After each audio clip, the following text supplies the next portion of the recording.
Two heat recovery steam generators produce steam that is generated by using the exhaust gas heat coming from two Siemens Westinghouse gas turbines. The steam flows to the steam turbine through three steam lines, each with a different temperature and pressure. These steam supply lines are main or high-pressure steam, reheat or intermediate steam, and low-pressure steam.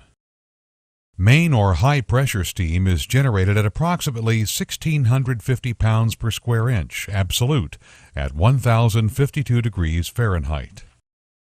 Reheat or intermediate pressure steam is generated at approximately 354 pounds per square inch, absolute, at 1,052 degrees Fahrenheit.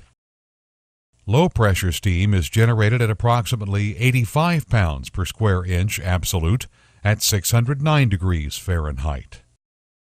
The three steam lines, main steam, reheat steam, and low-pressure steam, pass through bypass valve intersections.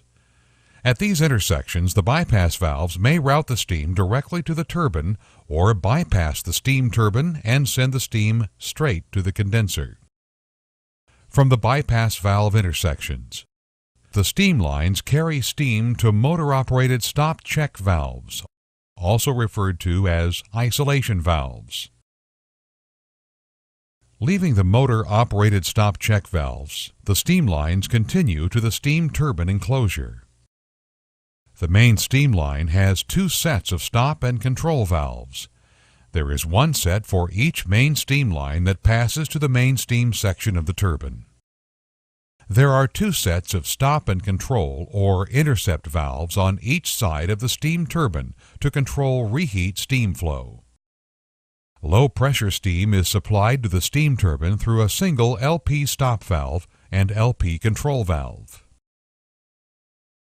The front pedestal is a name given to the housing that encloses the shaft coupling, supervisory instruments, turning gear, and the thrust and journal bearings. The front pedestal is located at the generator end of the steam turbine rotor. The turbine casing encloses the rotating and stationary blades. The exhaust hood directs the steam from the last low-pressure section of the turbine to the condenser. The front pedestal and turbine casing are located within the steam turbine enclosure. The 17 turbine stages are divided into three sections. There are 8 stages in the high-pressure section. A stage is comprised of one set of rotating blades and one set of stationary blades. Steam striking the blades of the moving part of the turbine, the rotor blades, causes rotation of the turbine shaft. Steam leaving the moving blades is redirected by the stationary or diaphragm blades in such a way as to approach the next set of rotor blades at the proper angle. There are 5 stages in the intermediate section of the steam turbine, and there are 4 stages in the low-pressure section of the steam turbine. There are 3 main bearings that are used on the steam turbine. The thrust bearing is used to maintain the rotor position axially so the rotating blades will not touch the stationary blades. 2 journal bearings carry the vertical weight of the rotor.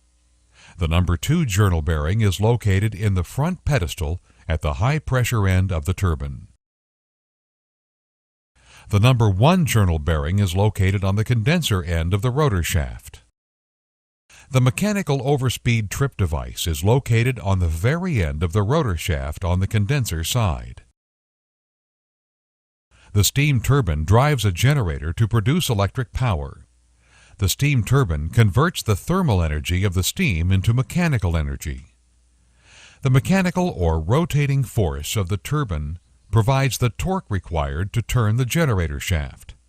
The generator shaft rotates a large number of windings within a strong magnetic field, which produces the high-voltage current that is distributed to AEC customers through the high-voltage distribution yard.